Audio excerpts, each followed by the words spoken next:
Bonjour à tous. Alors cette semaine, nous allons voyager un peu.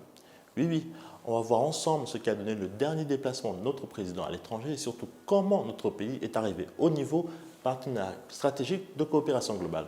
Vous êtes prêts? Allez-y, embarquez avec moi.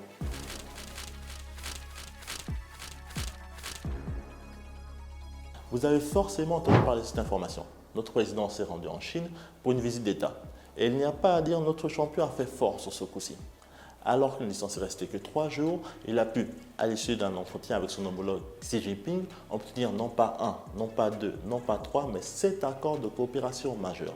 Tous ces accords prouvent bien que le Gabon et la Chine ont un système de coopération privilégié. Nous sommes arrivés au niveau partenariat stratégique de coopération globale. Sur les 55 pays d'Afrique, une dizaine seulement ont réussi à atteindre ce niveau.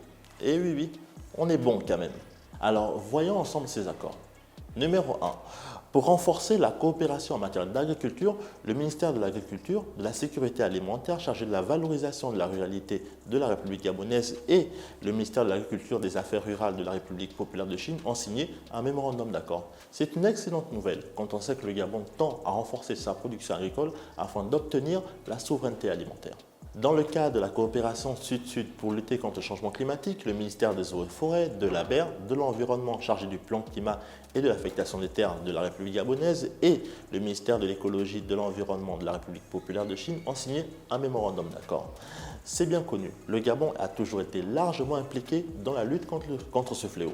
D'ailleurs, pour ceux qui ne suivent pas, nous avons organisé récemment le One Forest Summit. Pour renforcer la coopération au développement et à la promotion de la mise en œuvre de l'initiative de développement mondial, cette fois-ci c'est le ministère des Affaires étrangères de la République gabonaise et l'Agence chinoise de coopération internationale pour le développement de la République populaire de Chine qui ont signé un mémorandum d'accord.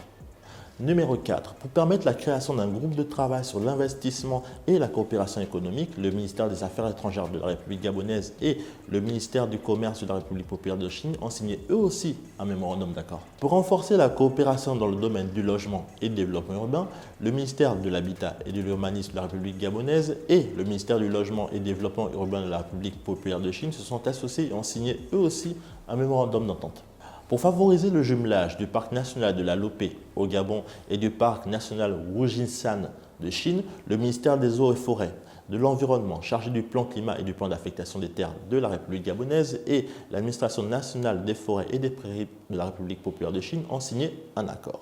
Et enfin, numéro 7, un accord a été signé entre l'agence gabonaise de presse et l'agence de presse Xinhua, un partenariat qui va permettre au Gabon, encore une fois, de développer ses compétences dans ce domaine. Il y a quelques mois, notre président déclarait que le Gabon était un petit pays, mais qui boxait au-dessus de sa catégorie. Et là, on voit encore une fois les résultats. Il n'y a pas à dire, on est parmi les grands. Voilà, c'était tout pour ce débrief. Encore une fois, je vous invite à liker, commenter et partager cette publication. Je vous donne rendez-vous très prochainement pour une prochaine édition. En attendant, suivez-nous toujours sur One Gabon pour voir le Gabon qui bouge.